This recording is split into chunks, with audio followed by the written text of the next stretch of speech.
Hello, Tiger Chimera here. Welcome to another stream.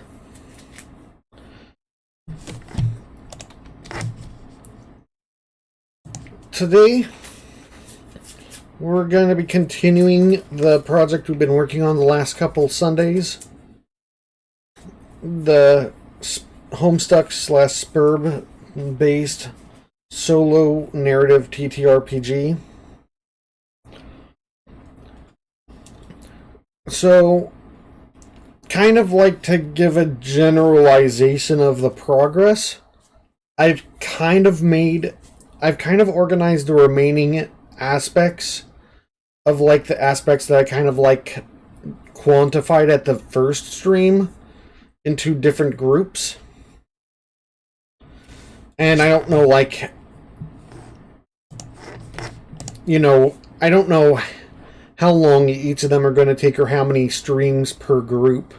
And I think that's going to be kind of flexible, but basically, I would categorize the remaining 5-ish groups at being like miscellaneous rule stuff, then land generation stuff, which might not be as complex as that sounds. Like I said, the core thing's going to be probably pretty simplistic, so that's probably not going to be like as much as it sounds. Maybe additional rules will make that more complex or deep or whatever, but all the stuff dealing with the lands and that kind of stuff is going to be just another section, and that's like the largest section of stuff is just,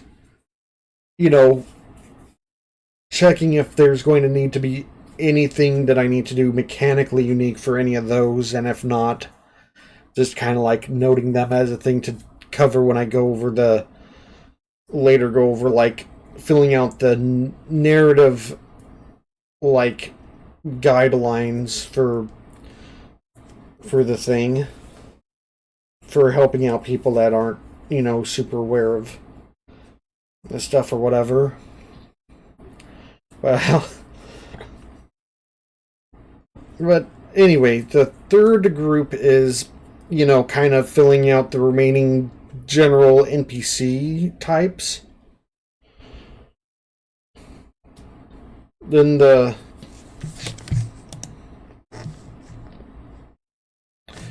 fourth is kind of like general character information stuff, and I'm planning to kind of save that to the penultimate thing in terms of like the first pass through of like general rule stuff, because I feel like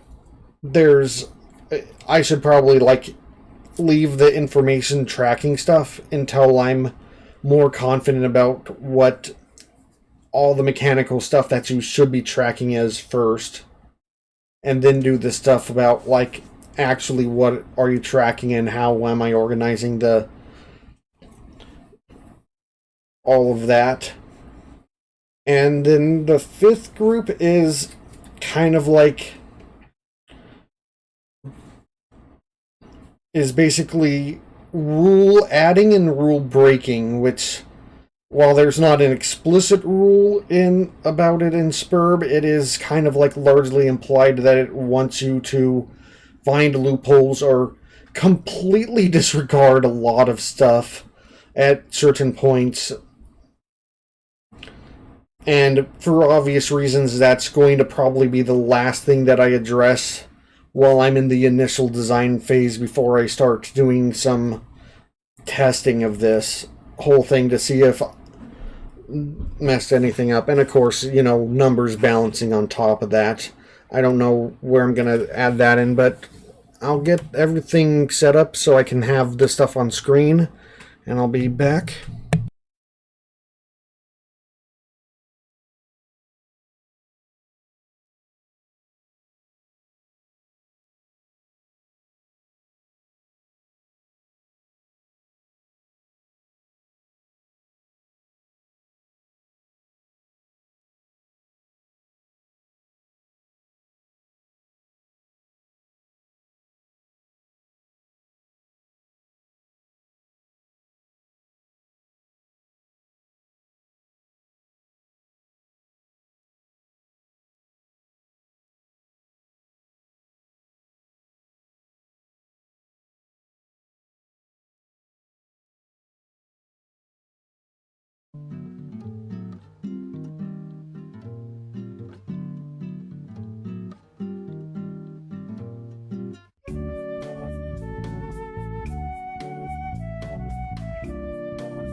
Alright. We're here. And we're here back with the screen. And I'm going to go over... There are 4 things on my kind of like general list for the miscellaneous things.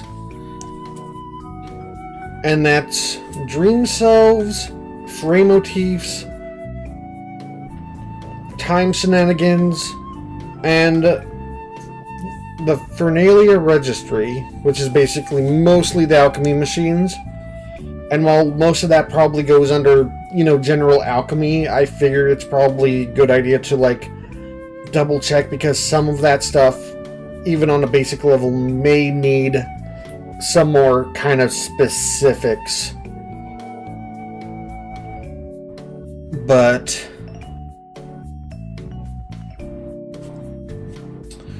we'll get into everything whenever we get into it in order. I'm hoping I can at least do all of these 4 things. I might move into the other stuff if I have a general idea in my head about how to go about them, or can think of it easily enough, but for now let's just focus on these first 4 and we'll cross the bridge when we get there. Okay, so...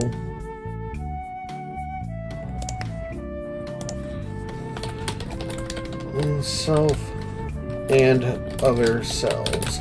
I'm gonna do... Oh, that's on the wrong layer. Just a second.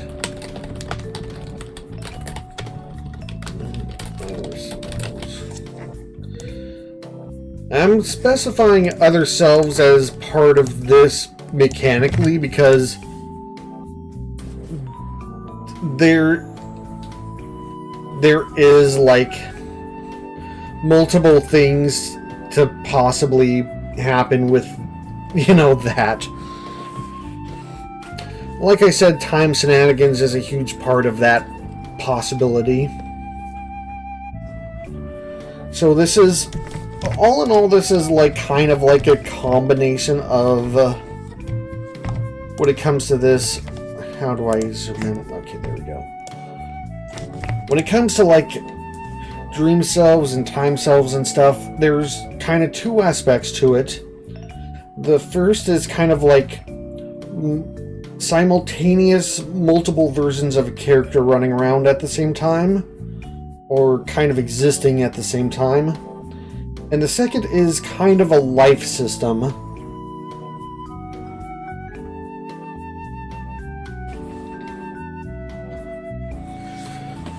So I guess as usual,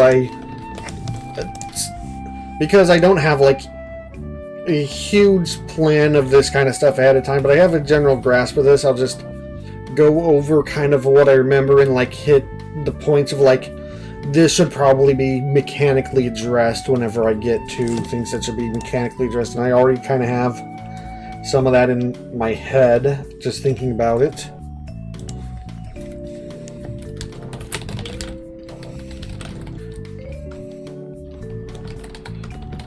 Every Sburb playing character is a dream self.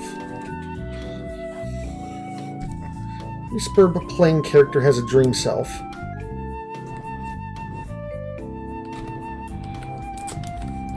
These dream selves are split evenly between Prospect Moon and Durce's Moon.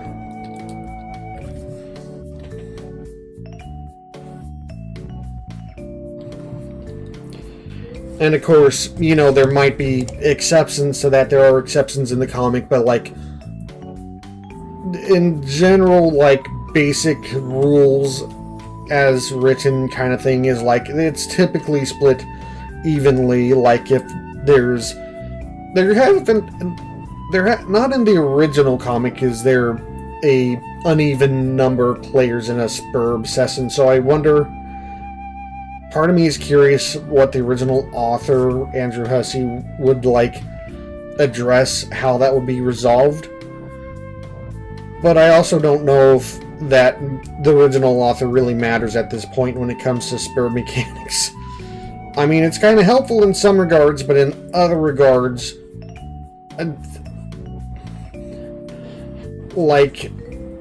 there's a certain point, I guess, of they left enough general ideas for these mechanics and left a lot of things intentionally vague that maybe we don't need to worry about, what they would do if they wrote up follow-up rules to certain things. It's just a curiosity more than a concern for this. It's just the real answer is if you're making a fan thing like this through this tabletop, or just making a fan comic or whatever, just do whatever the hell you want. That's the real answer. It's a really weird system in the first place. It's a really cool system, but it's a really weird system with a lot of weird exceptions to rules and stuff. So it can bend and break it whatever way you think is best for your narrative. But I'm just gonna leave this as the kind of main thing here. So they're split evenly between. Okay.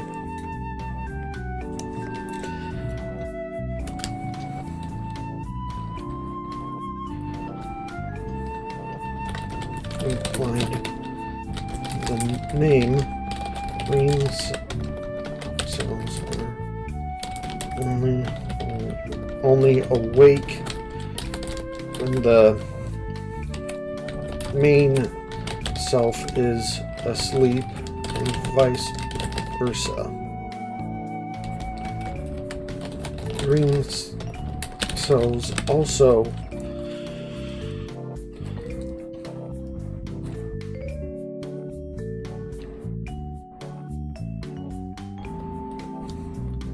I'm completely inconsistent with the capitalization of this stuff. I apologize. Also, are typically not awake till after the game has started and start.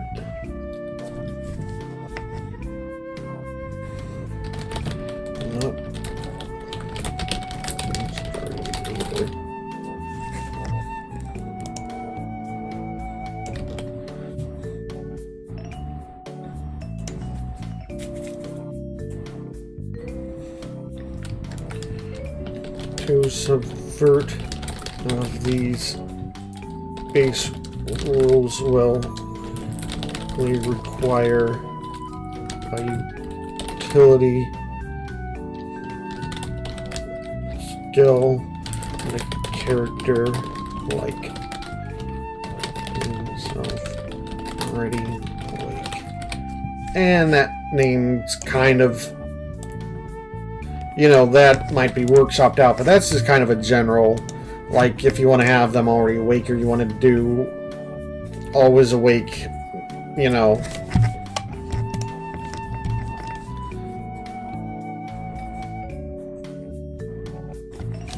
I'm gonna double check something, because there's a really important mechanical thing, but I don't remember if it's both ways with dream selves, or if it's just one way with dream selves.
Okay, and I'm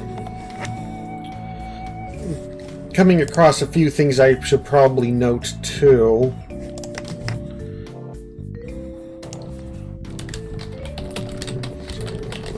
Usually, this one's a little more narrative, but it's a good note to have. I'm probably going to have to double check some of the narrative stuff whenever I fill out the more narrative half of the, the guide for people that haven't read the comics, or they're going to have to rely on the rule manual thing that I'm going to lay out for knowing what is and isn't kind of like a thing they should be aware of. So that's going to probably be a decent amount of work at some point, and I don't know how much of that, if any, I'm going to stream. I don't want to leave out parts of this process, but I also think that might not be the most stream worthy of thing. I don't know how many people will be interested in watching me do kind of research and just typing and copying down and refining the narrative stuff of that. I might do a thing showing it off when I'm finished, but I don't know if I'll do the entire process of me working through it. Planning not to, I guess, just because of the way it sounds. But if I find little notes like this in the middle of doing the mechanical thing, I'll just do that. Dream cells are usually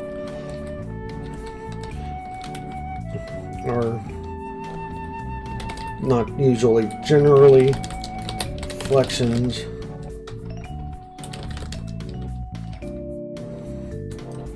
oneself image themselves, and may be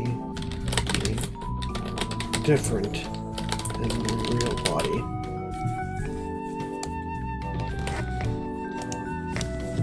And also, a mechanical thing, dream cells. I have really no consistency with I should just go through and chains it all so it's somewhat consistent. Cells dream cells can fly. Which, makes sense.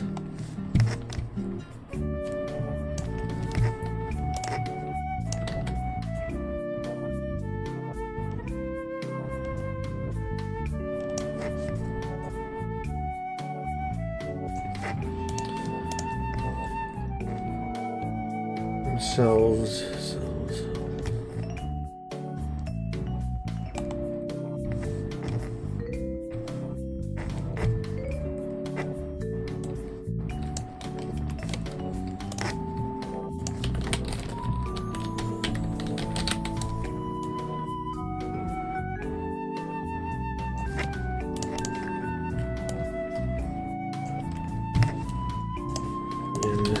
Dream cells.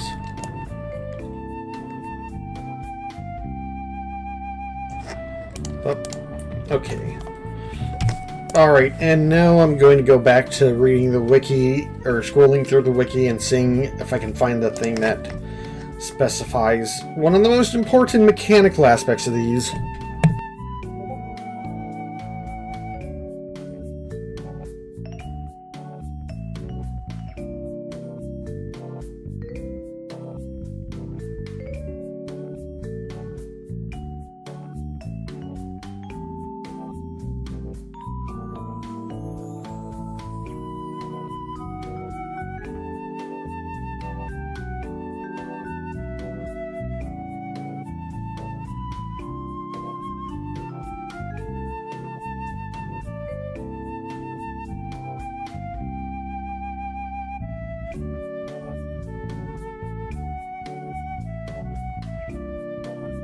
Okay, and there's another thing I have to take into account.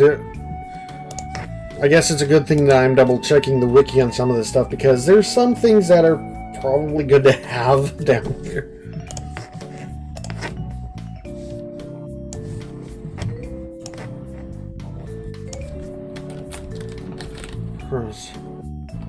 Hit-tune green cells that sees as clouds which give visions of events past, present, and future. And that might have to be something that I have to address. I don't know if how strongly I should do something addressing that mechanically. I'll figure that out. I don't feel like I have a hard and fast rule right now, but I might just generally be like, don't go overboard with that.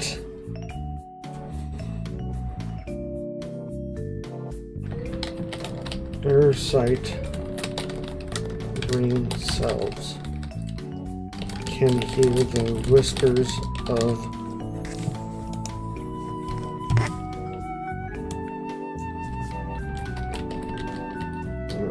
terrors.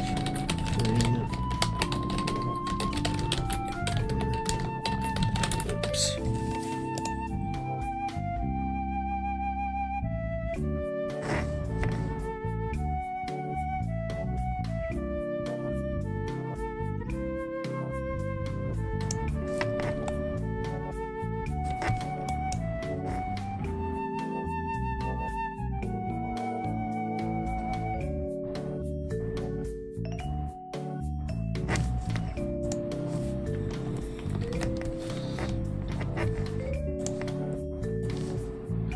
I should probably write down something to, like, specify, I guess, also, because it's very important.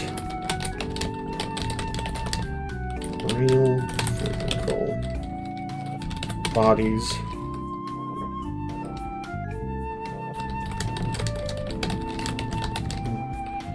be transported to a new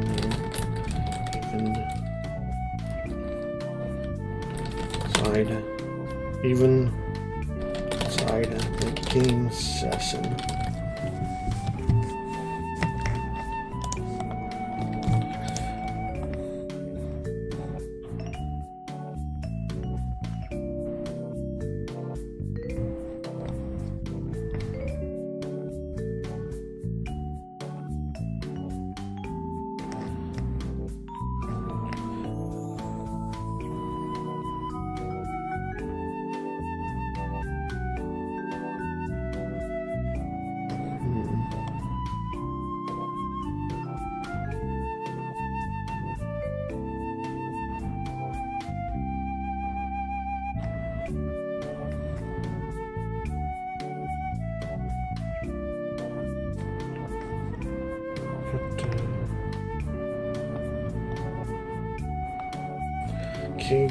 Can be used as a sort of. There's a whole section on the waking up thing, and I might check that again, but like a lot of that is vague narrative stuff. There's not like a huge like obvious mechanical thing that you can kind of rely on for that. It doesn't feel like. Not that I mean, some of it I guess you could define mechanically, but like nothing that feels like it deserves to have an explicit rule besides like the obvious. If you get to the physical body, you can like slap it awake or something, theoretically, which has happened. But yeah, that doesn't feel like it needs to be a rule. That feels like it could be just implied narratively. Or maybe just as kind of an aside when talking about the awakenings, getting awake thing. I don't know. But yeah, dream self can be used as a sort of extra life. One thing that is very prevalent in Sburb as a game is extra lives and redos, which is really good considering it's a game where you're actually living in it and it's the actual reality. And you will actually die if you're dying because it's your real body. So having extra chances and extra lives is a good thing. There are some people that kind of don't like the abundance of extra life options in Homestuck and Sburb, and I'm like, Okay, you're reading a thing that's largely kind of like literally a literal video game. It'd be kind of weird if it didn't have that. And a lot of the narrative would be a lot less interesting, I think, if there wasn't a lot of those systems in there. Because it's not like...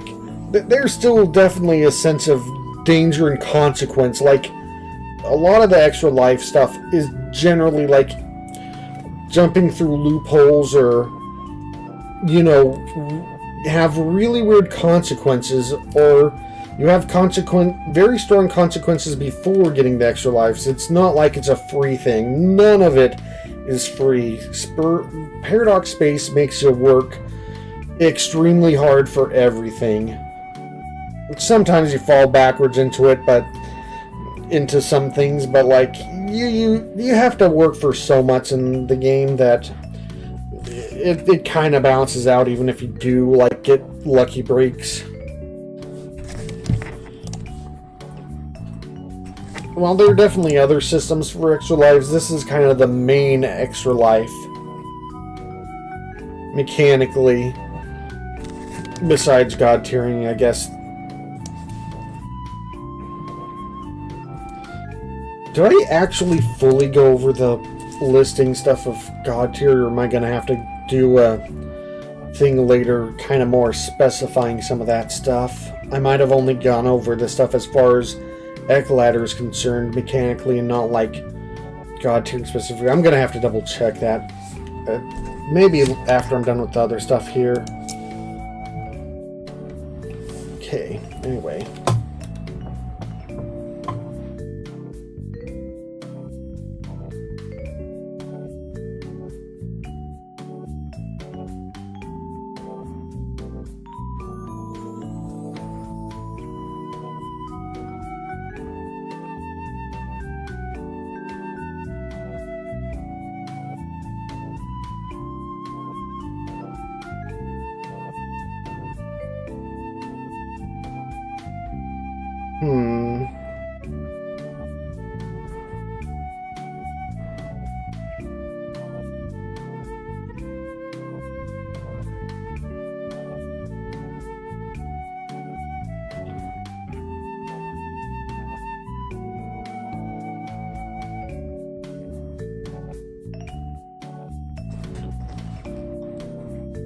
Okay, a lot of this is very useful and helpful, but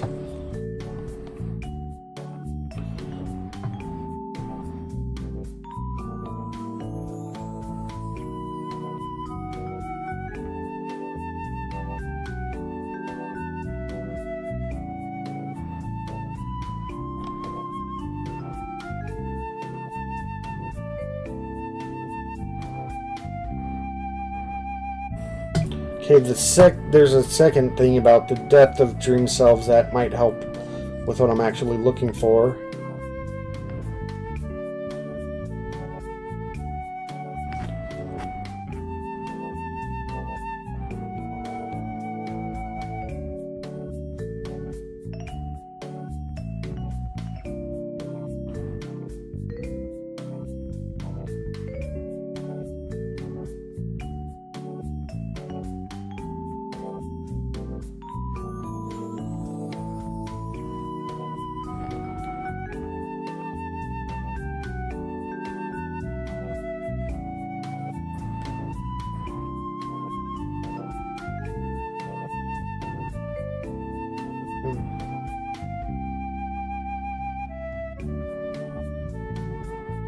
Okay, there's not anything about... Dream selves dying seem to not have the same effect as the main selves dying, which kind of makes sense from the memories of what I have, but like there's not really... It's a little more free, I guess you could say, having your dream self die compared to your main self.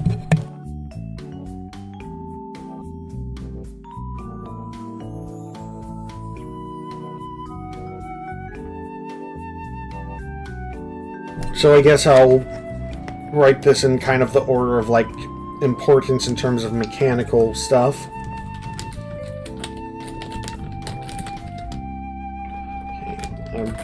dream self die. Dream self dying not affect the main body. So when the main body tends to sleep again, there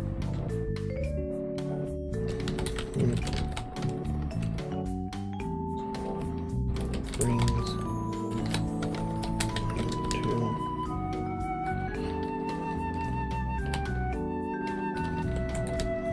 the realm of horror terrors. And I don't know if I brought up horror terrors before this, and this is all weird stuff. Basically, just assume horror terrors are weird eldritch god monsters, and that's basically what they are, and that's all you need to really know about them.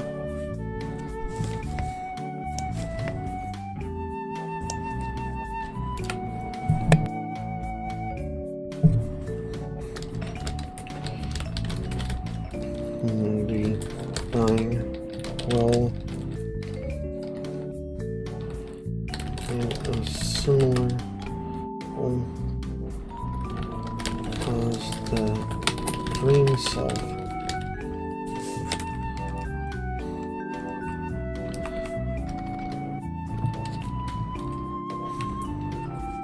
how do I say it before main self? I'm gonna say it main self.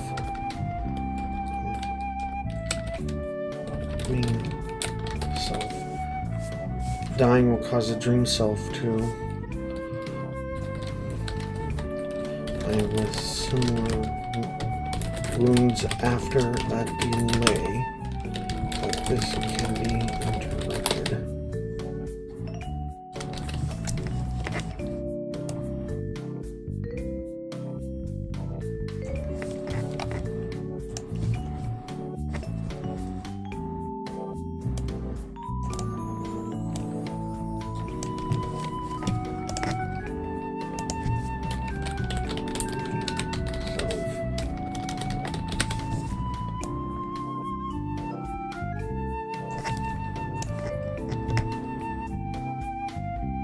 Okay.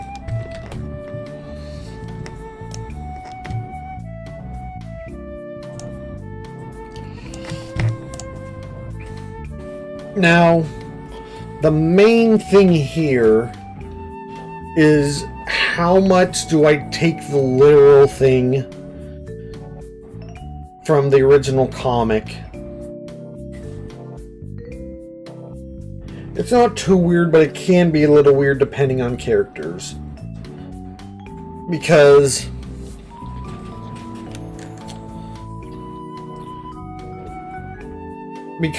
there are two main ways of using the dream self as an extra life. The first is using it as an extra life via god tiering, which I might do in more specify out in another thing. But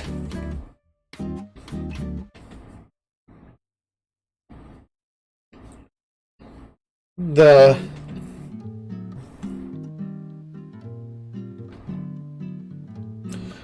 other main method is from another character interacting with them, and that interaction is basically the Sleeping Beauty, Snow White-esque kissing the dead person to awaken them kind of thing, which isn't completely awful, but it can get weird depending on situations, character relationships, that kind of stuff. So I'm not sure. Like, I might include that as a potential flavor thing, but I don't know if I want to make that as a hard rule in the mechanics, and I might, just for the sake of it, not make that a hard rule for the mechanics of this game, this TTRPG, and make it as a more vague kind of wake up or kind of thing, and just leave it in the notes of the flavor of this is what it was in the original, and you can include that or disclude that depending on how you feel about it. I think that's probably the best way.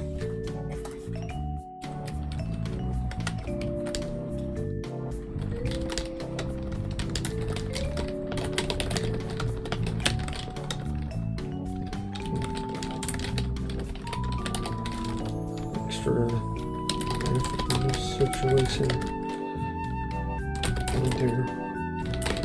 Another. It does say player specifically. I think it's largely implied. I don't remember if there's specific wording in the comic that says has to be another player, but I'm gonna assume, unless otherwise proven to.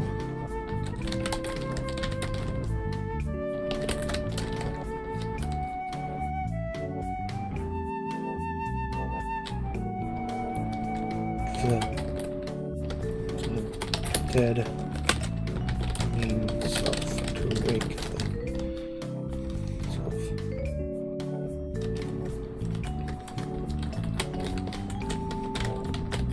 Those selves that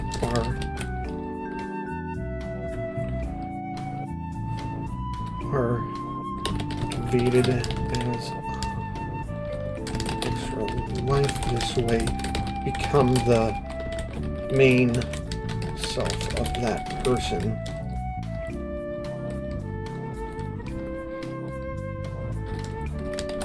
With self abilities.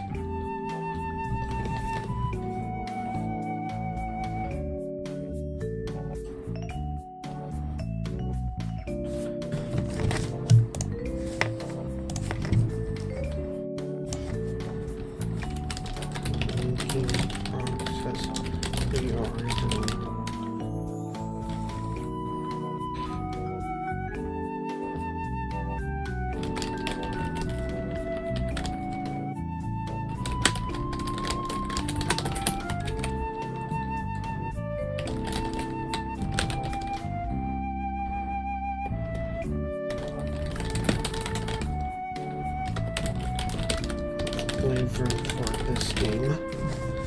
Okay.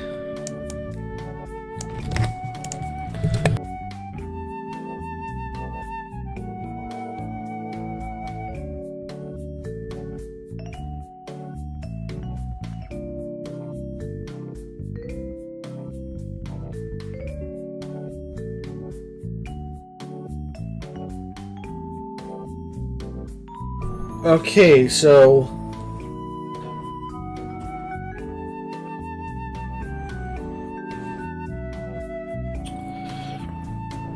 that's a lot of information, and at least a third of it is mechanical stuff.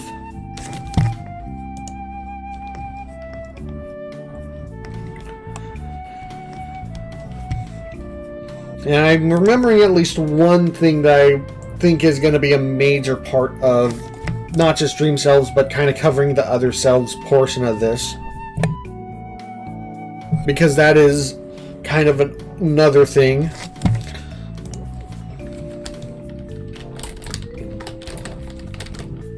Here for various reasons besides Dream Selves, including time traveling past and future selves,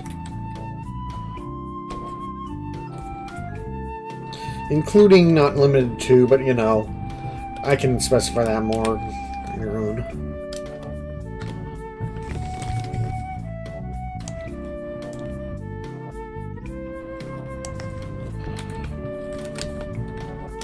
All selves will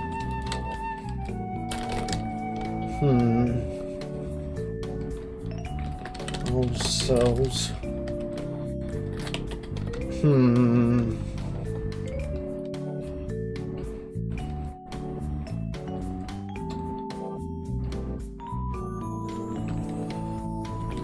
other selves will mostly, with exception, other selves excluding special cases with time travel rules. And I'm just going to specify that because I am planning to cover time travel as its own set of rules later, and I figure this is already kind of long enough, so I'm just going to specify special cases with time travel rules, because that is going to be a thing. But like other selves besides the time travel exceptions will all share ladder and combat utility skills.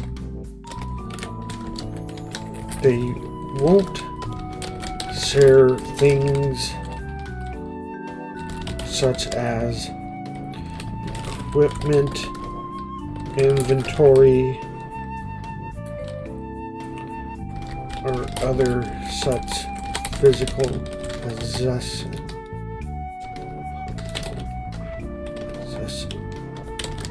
I don't know how to spell. How do you spell possessions? Apparently I'm not. I kind of have. Okay, it is kind of spelled how I thought. I doubt myself with these things.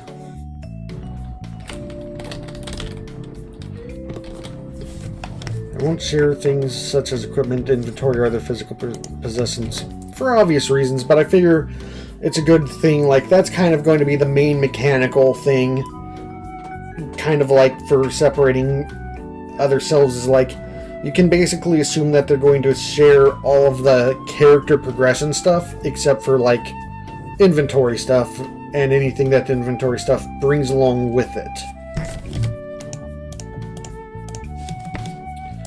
Alright, I think that's all of the stuff that I remembered that I either kind of thought ahead of time or thought during for dream selves. I don't know if I might have to come back if I think of one or two other things, but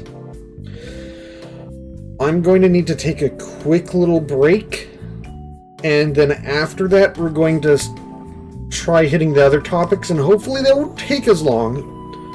Well, hopefully fray motifs won't take as long. Time shenanigans might take as long because it's time shenanigans. That is going to be vague and a headache. So, and that's coming from someone that loves time travel. So, but also trying to adapt time travel into a mechanical thing for TTRPG. I'll get to that when I get to that. Right now I'm going to take a short break and I'll be back.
Alright. I'm back. And now let's go over frame motifs, which in theory should be extremely faster.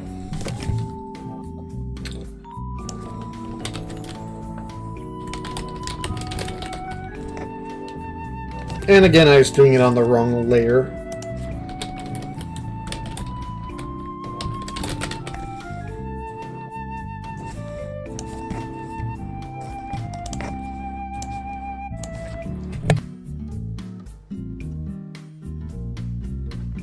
And before I dig into too much, I'm gonna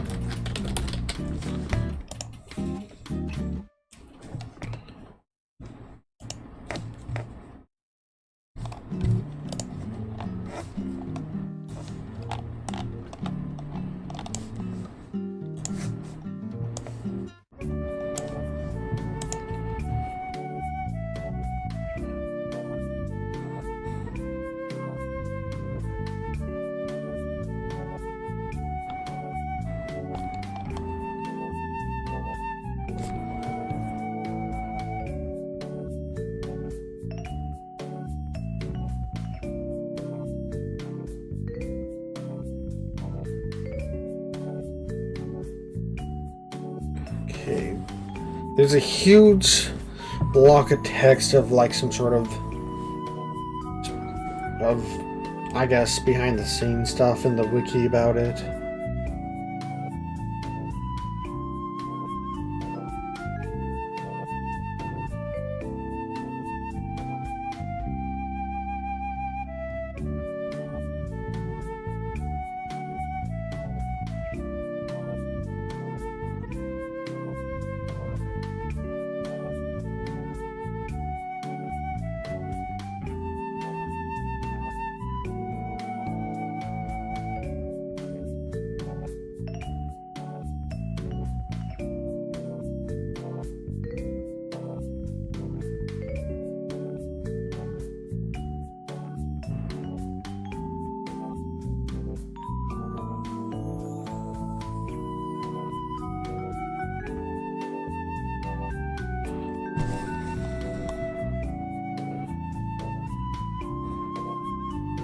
Okay.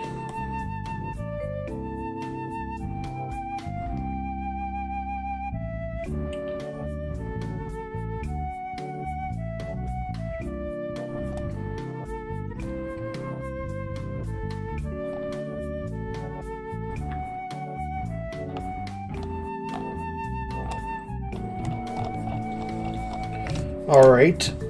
I've read this stuff and I kind of remembered most of it, but it's good to get a kind of like general recontextualization.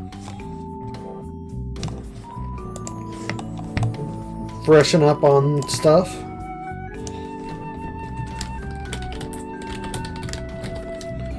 Frame motifs are powerful combat abilities based on the character's aspect.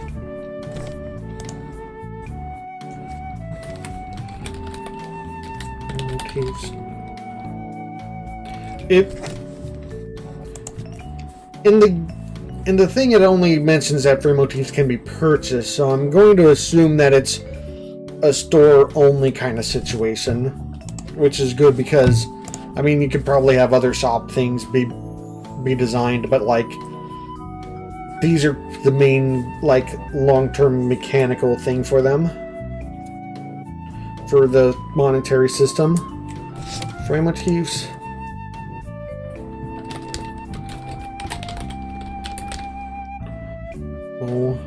On player planets and consort run new motif stores. And consorts are basically just very NPC type of characters. Usually little animal dudes, usually I think amphibians. I think that's the right term.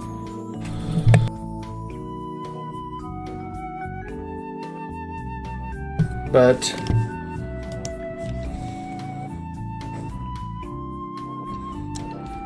yeah.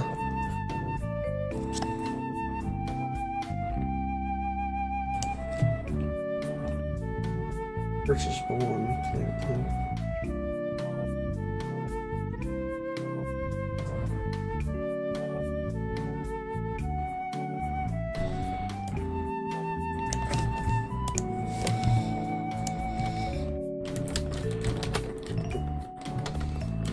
Frame motifs come in both single character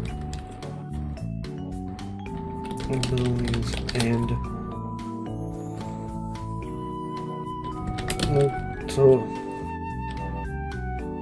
multi-character combo attacks.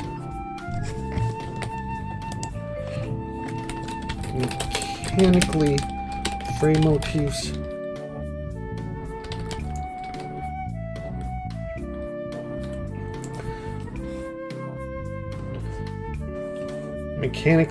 motifs will act like class-based combat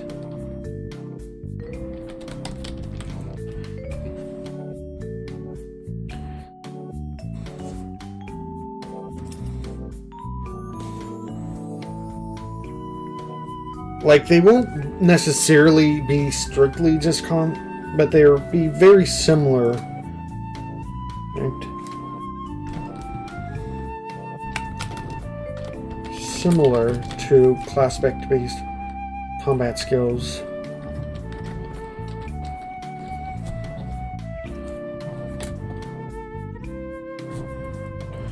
Well, will they? I mean, I guess.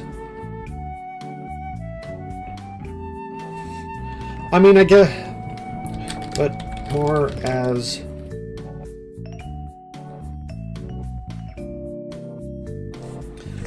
I'm going to probably have to do some research to see if there's any sort of in-universe like limit break system or energy system when it comes to frame motifs.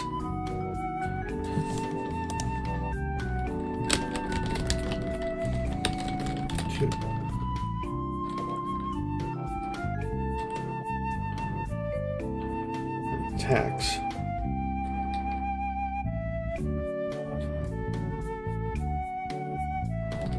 And bonuses.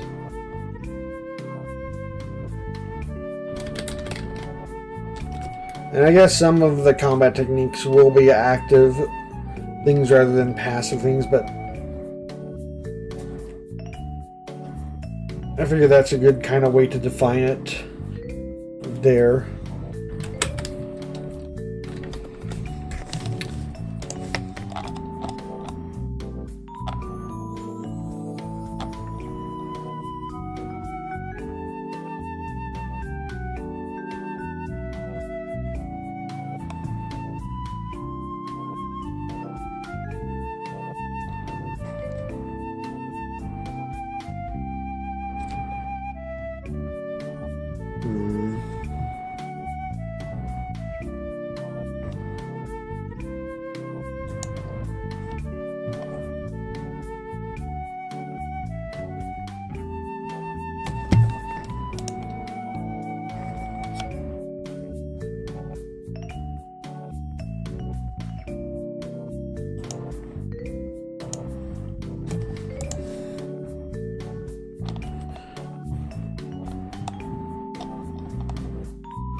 Cheaper than. Okay.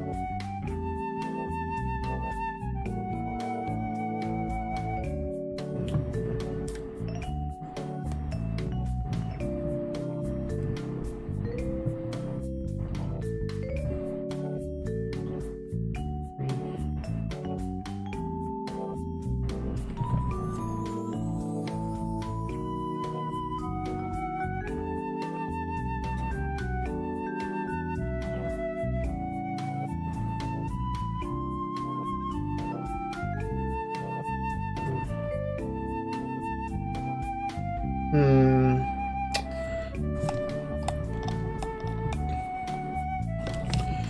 I feel like if I follow the rules of... It's hard to tell, because is this a thing where there's a limitation that's not shown within the comic? Is it...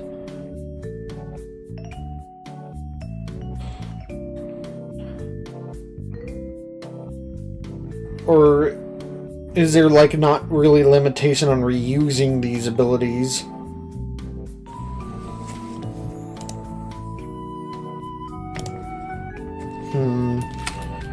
Let's...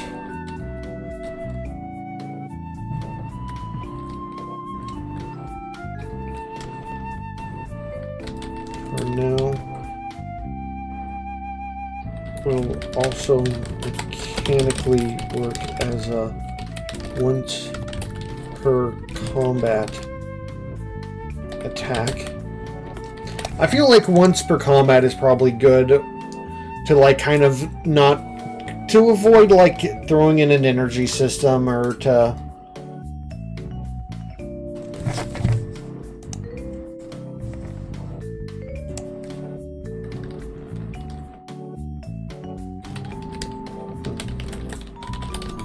per frame motif, because they do use multiple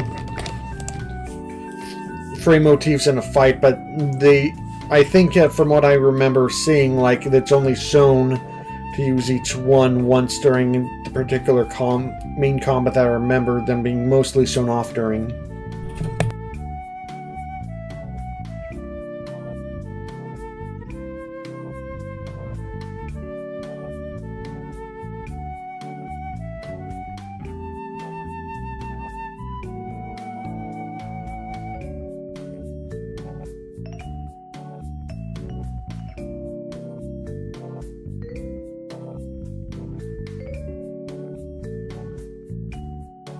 I think that's what I'll lean into, unless there's...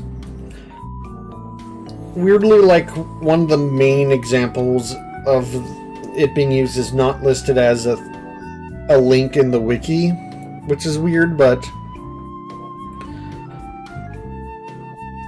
I'm going to kind of trust that, like, my memory and all of the information and screenshots on here are kind of showing as much as I need, and there's not anything explicit, but I'll lean towards the once per combat thing unless proven otherwise, because I think that's probably a good way to balance it.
I'm trying to think of the right word to use there, but I'm just gonna use them together.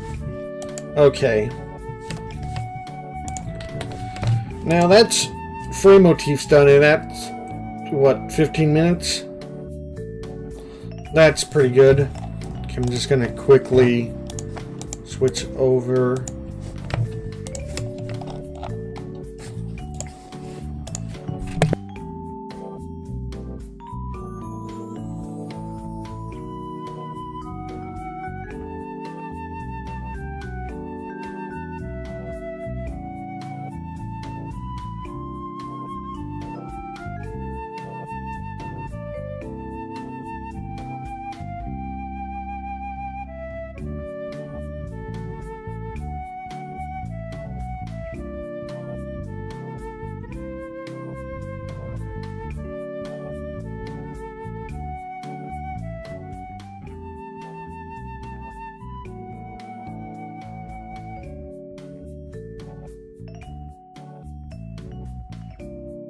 Alright, and now we're to the time shenanigan concepts, which, oh boy.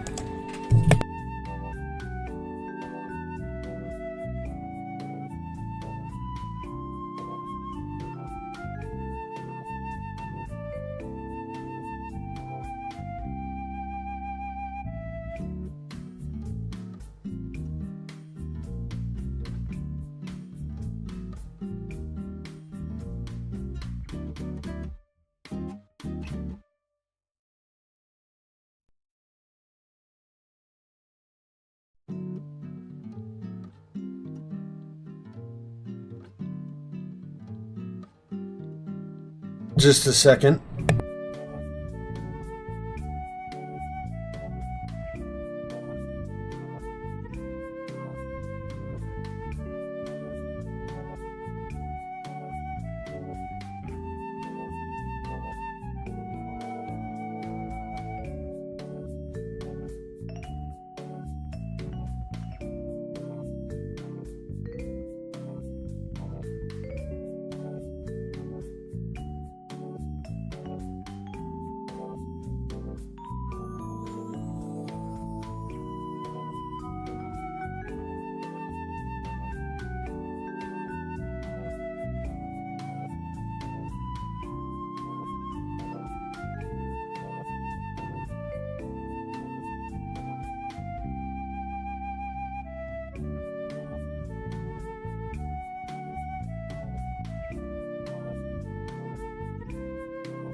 I'm experiencing a few auditory issues, so just hang on for a bit. I'll try to do some stuff on mute for a bit.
Okay. So I think I'm able to have the mic on now properly again. Hopefully. Sorry about that. That was probably one of the worst times for that to happen. Time travel in Sburb is... It's not too bad. I don't think time travel is too complex and stuff. But I also love time travel. A lot of people hate time travel or just find it confusing. I don't think it's confusing as a lot of people think. I think it's fairly straightforward. Or maybe not straightforward, but I don't think it's as bad as some people think. But then again, there are definitely all too large number of people that barely understand subtext or miss subtext in basic stories. So I guess there are people that just probably can't handle time travel. But I feel like time travel in most cases is not that complex either. I don't know. Maybe I'm weird. Maybe I'm weird for really loving time travel. But as typical, I'd say like time travel in Sburb is not super confusing. Not any more than everything else. I think it's any confusion with time travel in Sburb and Homestuck is largely kind of partially due to its interaction with other things more than just the time travel itself being confusing.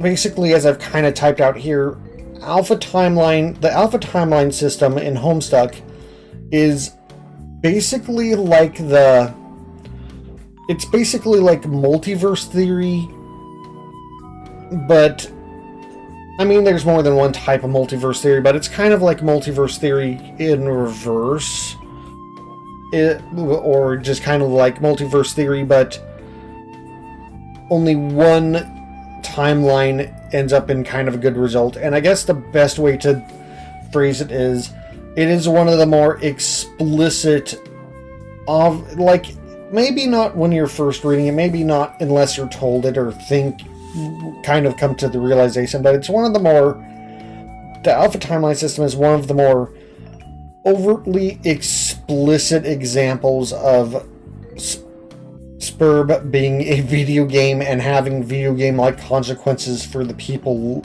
living in the video game. Because it does like mimic, like I said, it is a timeline that has one central timeline, and any other offshoot timelines typically don't end well. It's basically it makes a lot of sense if you would go for it from the example of the doomed timeline offshoots are where the characters die and you can't beat the game, so you reset the game, or you do the next life and the game continues in a state where you can beat it instead, where the character is alive and beating the video game. And so while not the wiki and other people don't necessarily, a surprising number of fans don't necessarily say that alpha timelines have a specific goal. Like, it's kind of assumed it's a specific timeline of events, and it's just not true. You can force the flexibility of the alpha timeline. The alpha timeline is not set in stone, and it can be changed and fluctuate, and so does a lot of time stuff in Sburb. But it has to be set on certain goals, and while certain goals do kind of like coincide with a central character that has a lot of control over time in Homestuck, I will say that I think the alpha timeline does work the way that I think it does, in which it, even without the major person that can control time to a scary degree in the late game of Homestuck, he can manipulate time, but he's not like controlling all the time. He just has like a huge sway over it, is a better way to put it, I guess. He's not like controlling it, but it's a huge sway. But I'd say even without that, the sway of the alpha timeline, I think, is predisposed, if not deterministic, to being the completion of the game. And I guess that kind of in some ways that means like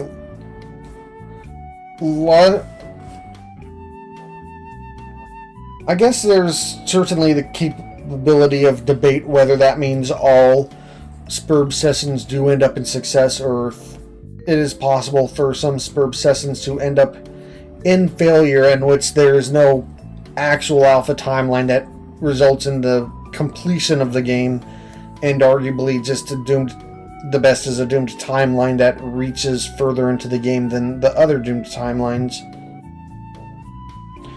But we don't really see enough examples of that in the comic, and the only thing that implies one way or the other in terms of other sessions is one singular offhand statement from a character.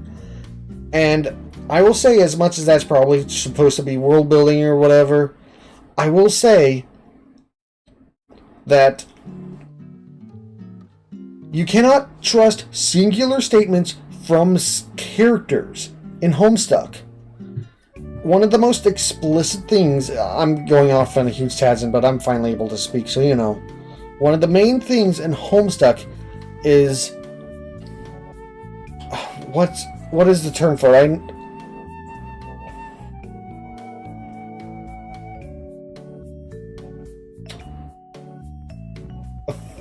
Fallible narrator? I know that's not the exact term.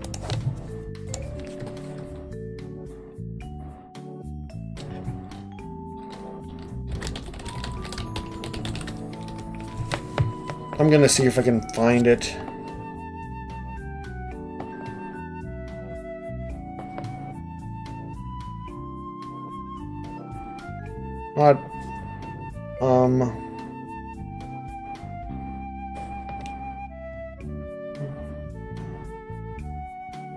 Unreliable narrator. Unreliable narrator, and so one thing that is honestly a huge constant in Homestuck is the unreliable narrator. There are a lot of characters that act like they know so much of Sburb to the point of knowing everything, and it is proven time and time again that they are incorrect. A lot of this is like people thinking they know stuff and they only know partial stuff. They only know some stuff. Sometimes they're completely wrong to the point where it's hilarious. There is no consistency, so any single line of dialogue on its own, without any other backup, any other extra characters, even like multiple characters saying something is unreliable, but a single character saying a single thing once, without any physical or visual evidence about it, is so unreliable in Homestuck, no matter how much of a narrative, like, no matter how obvious of a thing it seems like it's trying to be world building or try to answer a thing narratively. It happens so often in a Homestuck that a character is unreliable that no single line of dialogue on its own can be trusted, in my opinion. So things like other sessions not necessarily being successful can't be trusted because we've seen time and time again that, and we see in the main narrative that a session being unsuccessful from the point of view of certain characters is not necessarily true of the actual events of things. And such as, we cannot trust this one character from being like certain that what they saw is what is actual true, because the events of the alpha timeline could be different from the timelines that they're seeing. So, you know, it's unreliable. And most of the time, the unreliable narrators is being from a point of the character being ignorant rather than them being intentionally misleading, which is, I think, kind of an interesting point of the unreliable narrator trope in Homestuck, is that it's 90% to 99% from a place of proper ignorance rather than, you know, them actually trying to lie to each other or anything.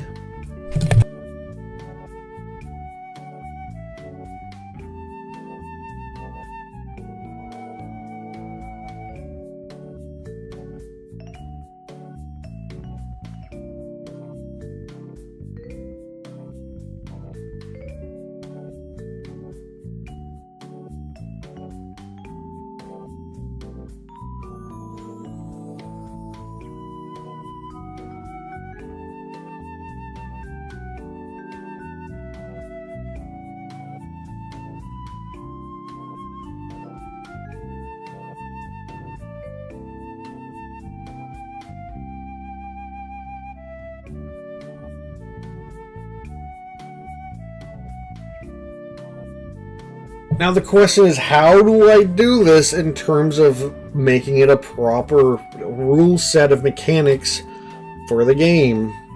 Especially if I think technically this game doesn't have a true inescapable fail state. Or it could be argued whether or not. It is kind of unfortunate that I don't hear a lot of people even address these aspects of alpha timelines enough to see it be a proper discussion. Most people take it, too much on some of this stuff on face value and think that some sessions are just failed, so I don't know.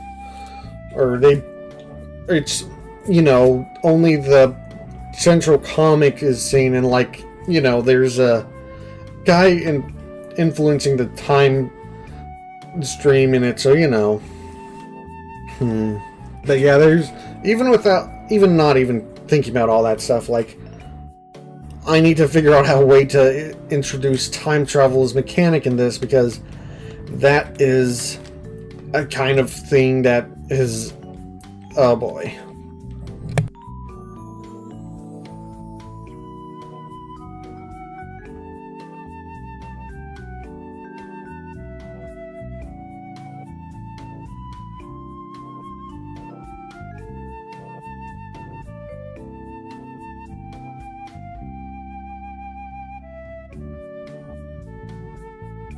Now, I could probably also do some more Now, here's the thing. I could probably do some more complex time travel mechanic stuff as, additional rules for people that want to make more complicated narrative things with this. But, how do I tell what stuff should be the core rules and what stuff should be additional rules? Maybe I should just try to think of, what's... I guess the real answer is trying to zero in on what's the most simple, straightforward, mechanical way to address time travel for someone just doing it as a narrative thing, and then any other nonsense and dealing with paradoxes and time loops and all that kind of stuff can be additional rules. But still, narrowing that down, as much as I love time travel, is not necessarily easy, especially because that might just result in dealing with a lot of tracking stuff, and maybe I should think of it as a combination of avoiding tracking additional information in the core rules and reducing starting over and all that kind of stuff.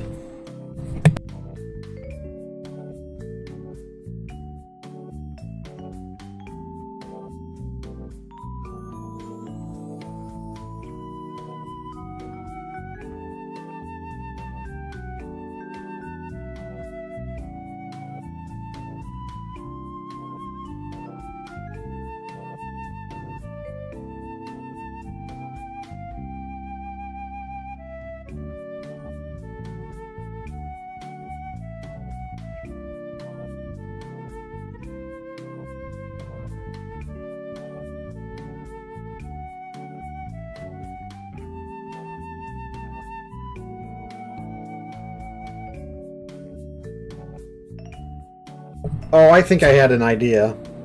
I think I had a good idea about this. This will be...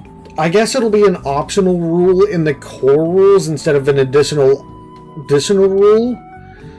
But I feel like this is probably the right way to do it. To have the core rules have an option to have it go one of two ways.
Alright, I think that's the best way to handle it, because I'm sure some people don't want to play a game without a failure state.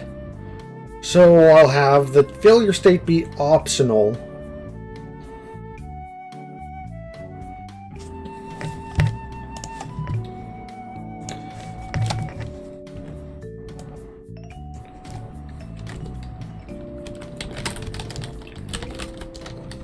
Maybe option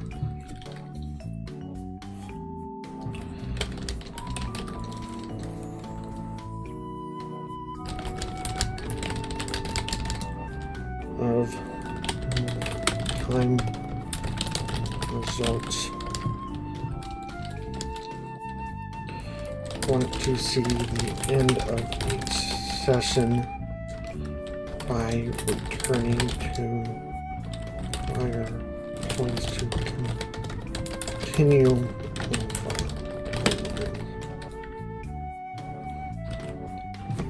Okay, and I'm gonna do that, so there might be a third one, and I might have to, like, figure out how to do that. But I'm going to, like, mostly focus on the first two, and if I can figure out a good way to handle the third option thing of, like, actually kind of doing both. Because I guess at that point that's, like, kind of challenging yourself to not use game overs, but allowing yourself to use game overs. And that kind of becomes a score thing. I guess you could, yeah, view it as a score thing for the third option, but the third option is also probably the most work in terms of keeping track of stuff and continuing stuff and not just finishing whenever you mess up.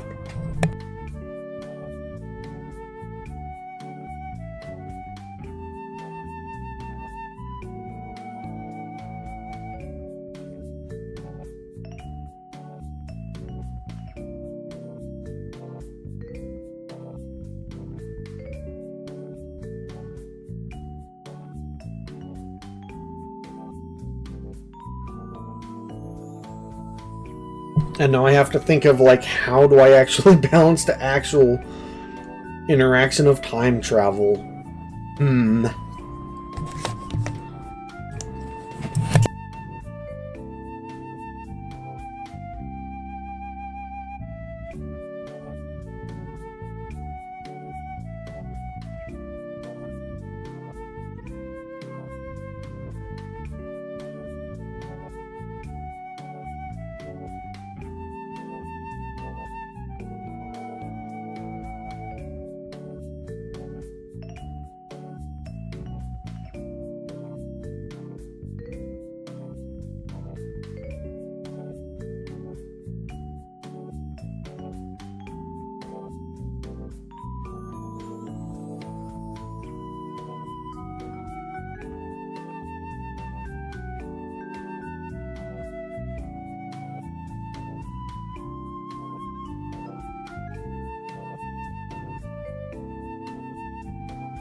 Of course, that doesn't have the limitation factor on it.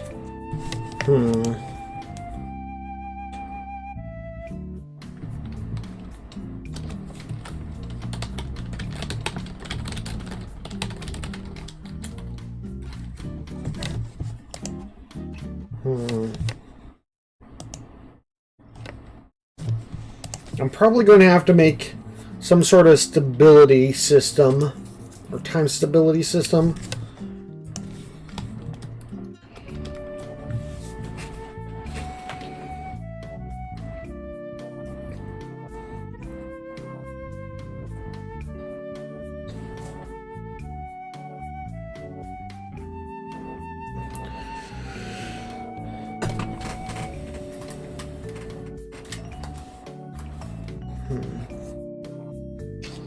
Oh yeah, but even besides that, I need to figure out the...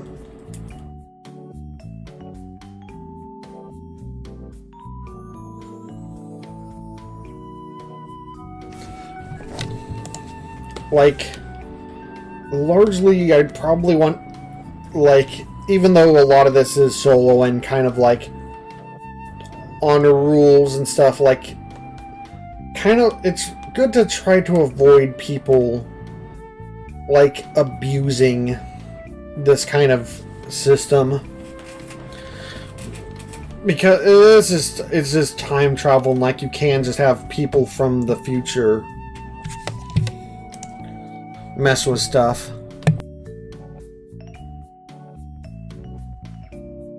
Maybe I should like kind of interpret the stability rules before doing anything else.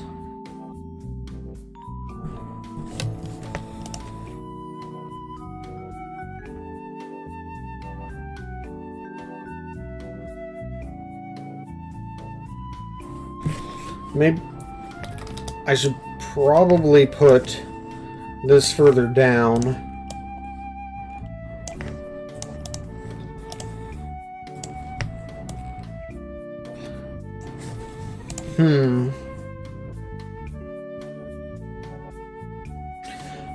Now, I don't know what the best way to handle this is, but I think I'm going to put in some placeholder numbers and kind of like move on from there, I think.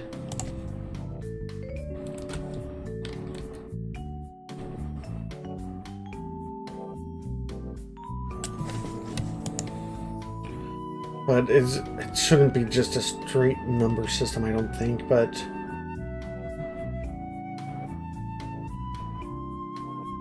Well, I guess the stability system should be, but like, certain things happening should also affect the timeline stability.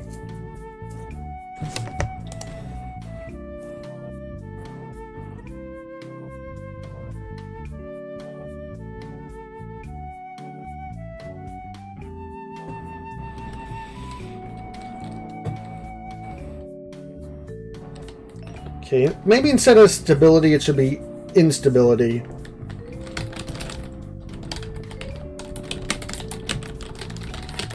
To measure if a timeline becomes a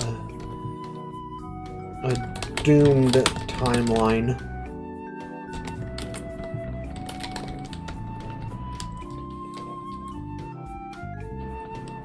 Timeline instability is 0 as a baseline and becomes a doomed timeline at what should it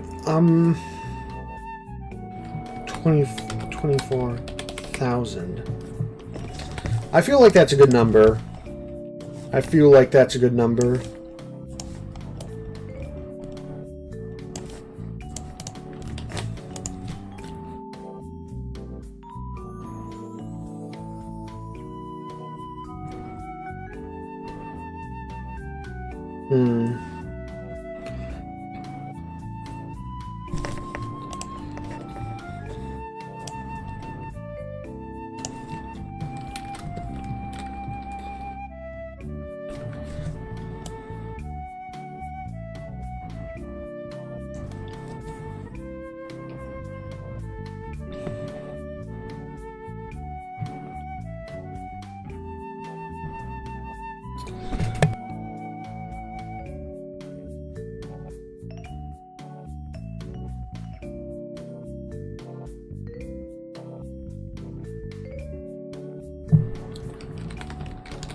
A player may also choose to skip the instability count they believe they've hit an irreversible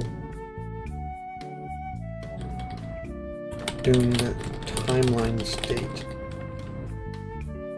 and just declare it a doomed timeline themselves. Because, you know, sometimes, like, a character is unable to do the thing, or...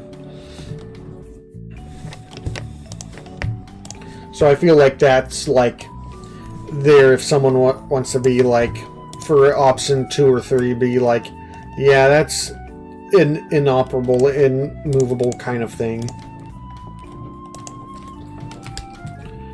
If the situation occurs bad cause a doomed timeline such as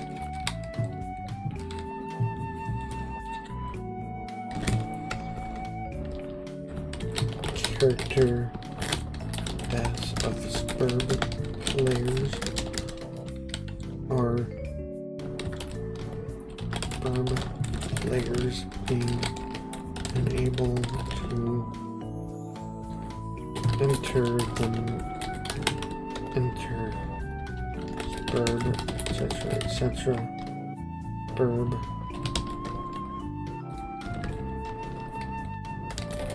etc. I might like do more proper examples whenever I do some of the narrative rules or more specific rule book, but you know, good example.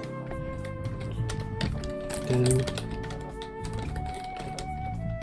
instead of that actually happening, add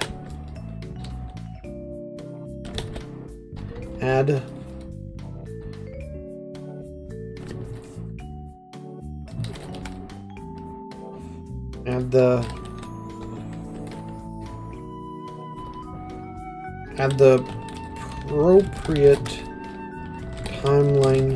appropriate amount to timeline instability to be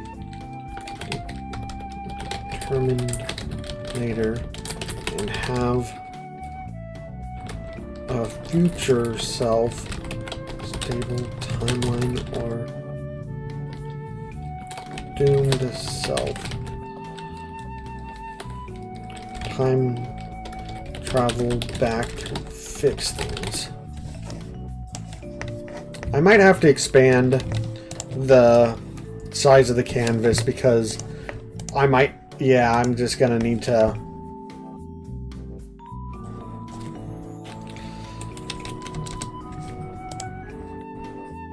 okay, let's fix that real quick.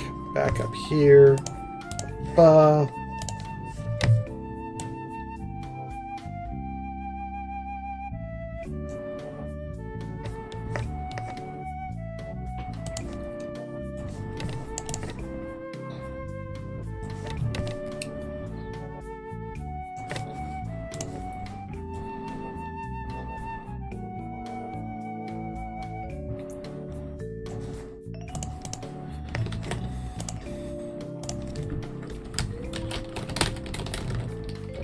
Traveling this way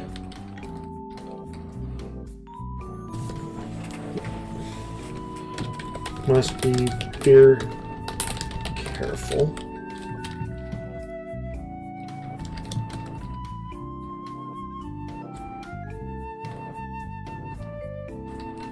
Using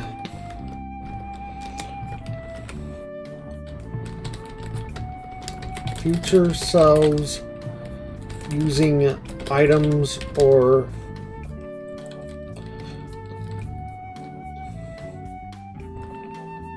combat, using items or entering combat, or using combat utility skills that the current version does not yet have, will result in increasing timeline instability. If combat if inventory combat utility skills are revealed of the future self.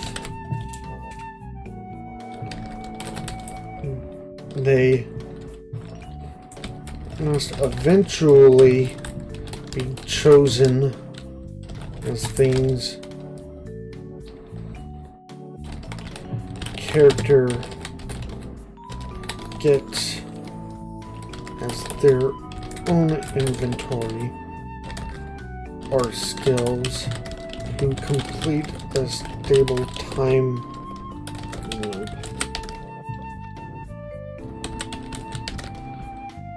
If they do,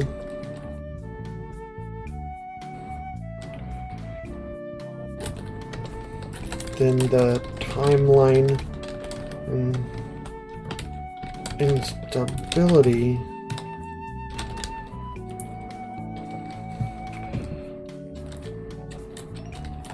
having those things will be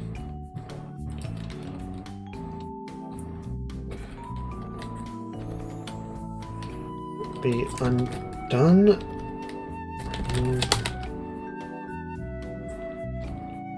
or be reduced, undone.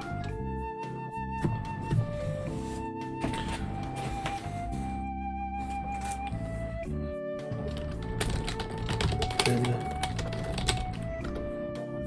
the timeline instability number. So making it a proper loop. So you've got to account for things, but even like actually interfering with the timeline will still, it'll depend, I guess, but I guess that's a good way to handle it.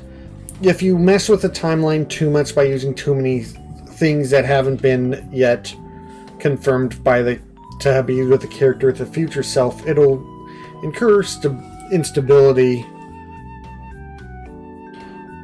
But confirming that you do end up making the choices to have that be the truth for that character that will be sent back in time.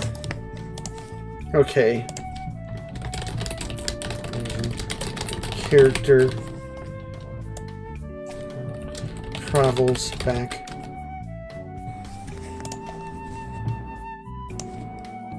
in time to the point where they'd have some of or used those things. Okay, yeah, that's the proper thing. So that's basically making it a proper... So that's basically making it a proper time loop.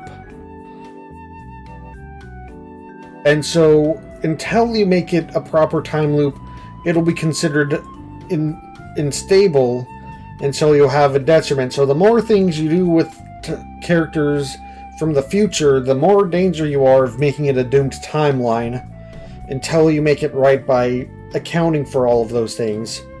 So there is a... So there is a kind of a danger to over-extenuating stuff. And I guess how much of a danger depends on how much of a... How much of a punishment of an amount of... that I put on these things.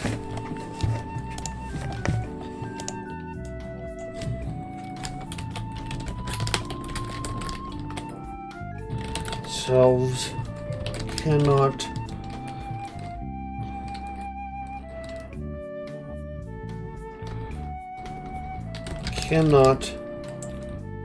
becomes stable time loops, and thus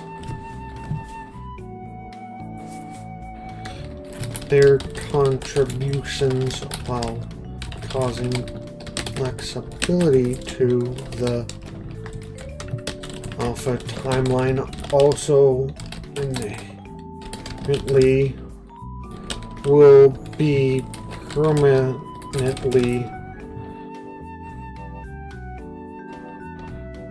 also inherently cause the timeline ability number to be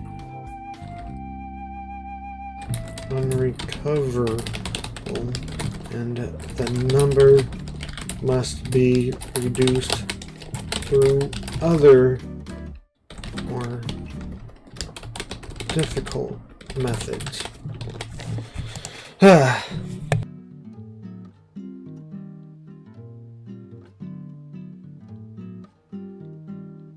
And what methods? I don't know. I might figure that out later. I don't know if I'm going to be figuring that out now. But that might... yeah.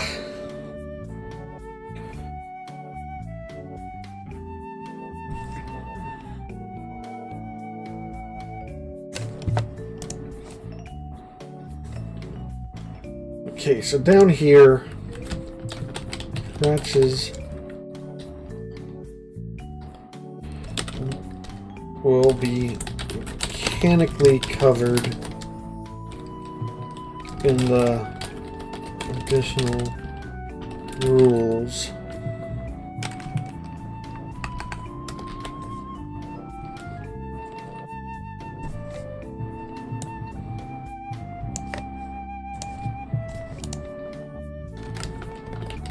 Actively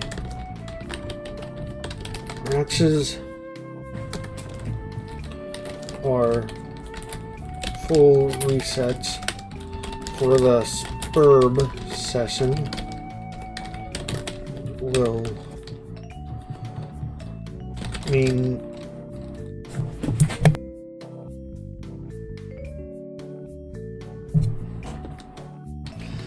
the two generations of players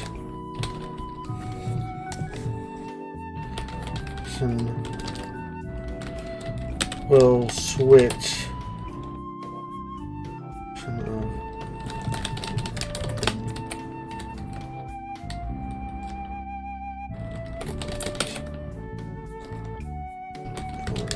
session will switch, affecting the line.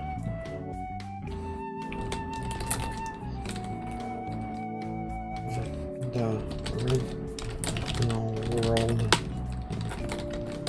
The entry of the meteors. I guess I haven't specified something about that either. Oop.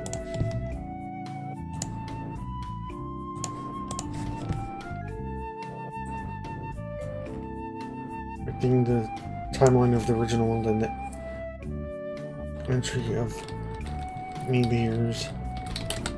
The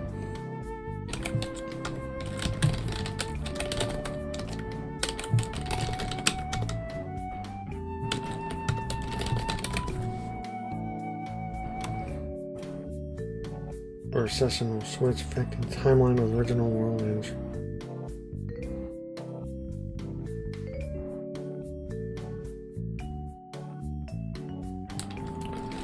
Within that timeline, I guess I also didn't specify. I mean, that might be something that's more covered during the thing where I cover the narrative of stuff and the basically the creation of the during the ectobiology.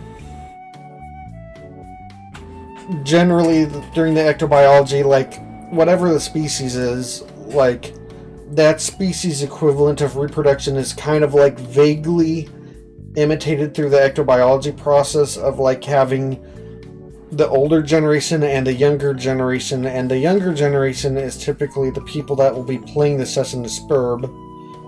Though if the original session of Sburb is scratched, that means that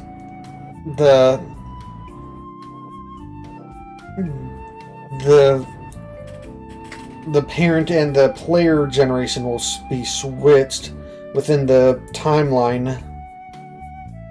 So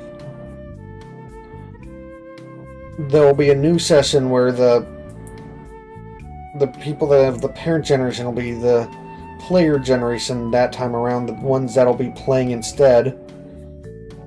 And that'll be covered in its own kind of thing whenever talking about scratches within this, and expanded upon further in an additional rules docket.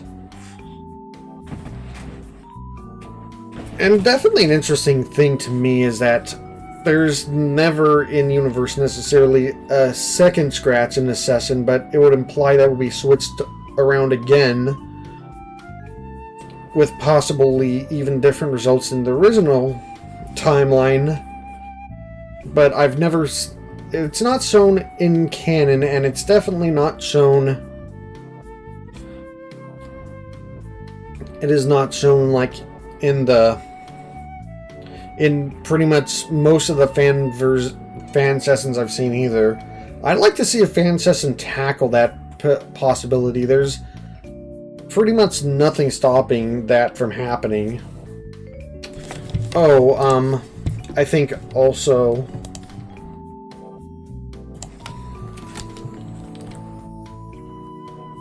any player or arguably any character. I'm going to have to figure out a way to differentiate, better differentiate Sburb player and the player of the game whenever doing the rules docket. I might have to call the player of the game like something else in order to like better differentiate it. So like whenever I say player, it's like clearly the Sburb player, because they're called that way too often. But maybe I'll figure out a different thing. I don't know. But that's kind of my plan of calling the Sburb players the proper players. But in the rules, I guess I could call them different things. But I do also like having them be known as players in the thing, because that is, they are playing the game in the context of the narrative. So I'll see. I'll figure something out. Hopefully by next stream, but I don't know. We'll see. Maybe that'll be a much later development. Can use travel machines to time travel.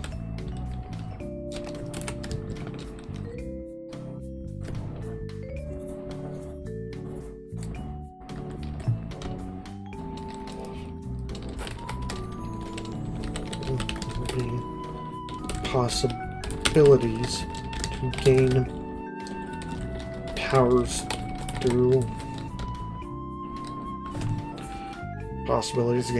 through means through time travel without machines. Time players. Time characters be the main ones to get time travel powers through god tiering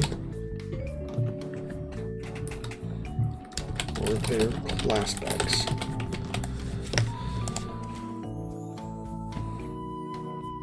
I might refine or expand upon that later, but I feel like those three things are kind of like the main thing for that.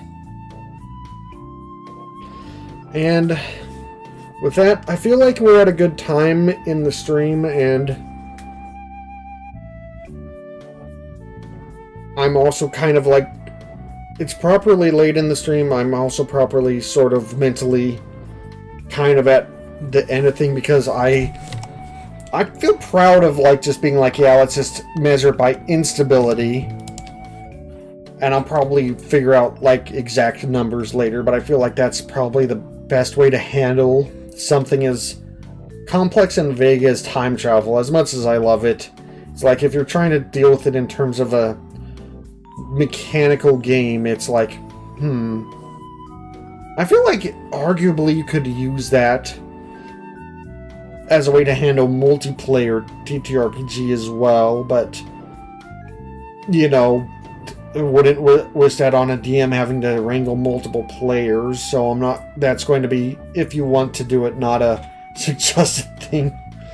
I might reuse the system if I do, for some reason, decide to inflict that on a multiplayer TTRPG in the future that I design of some kind, but because that's probably the best way to handle it if you're going to handle it at all in any reasonable way other than just narrative hand-waving of whatever the hell the DM decides is the right way to handle it.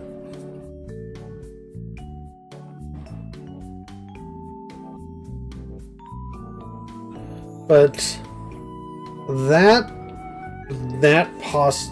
stuff all aside, yeah, I think as much as I'm proud of that, I'm probably going to, like, I don't think I'm going to figure out the alchemy machine stuff here. I can probably fold that into some other stuff, or going forward with some of the other stuff that I have left to do, so I'll just do that. And I'm going to take a short break and then kind of do a proper outro thing and do a raid on some other Twitch streams, so give me a second.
Hey, sorry for that taking a bit, just having trouble going through the list. But I think I found someone to raid, I guess. Anyway, thank you all for joining the stream or watching the VOD or whatever. Hope it was entertaining. And if not, I hope the final end product is a fun thing that people can use to play the game, whether they've read Homestuck before or not. New and old. All people. However small the number may be, I hope if anyone gets any use out of this whatsoever, I'll be pretty happy about that. But I've still got a ways to go. I've still got some topics to cover, but I feel like I've covered the more complex things today. And there's still going to be some fine-tuning and some numbers I'm going to have to deal with before I do even the basic testing. But that's for later, and some of that will be off-stream. I figured the more specific number figuring out will be off-stream before I do the testing, but for now, thank you all for showing up. Normal stream times are Sundays, Mondays, and Wednesdays, 4 p.m. to 7 p.m. Pacific Standard Time. And I'm going to send you over to a streamer called Expired Popsicle that's doing some game dev of their own, so...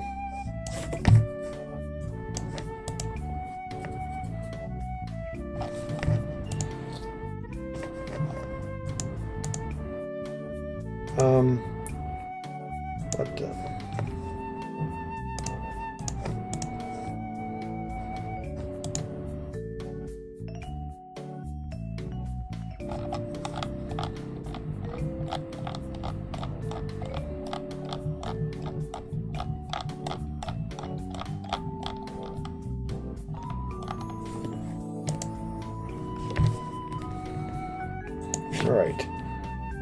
Sending you over their way, and see you during the next stream.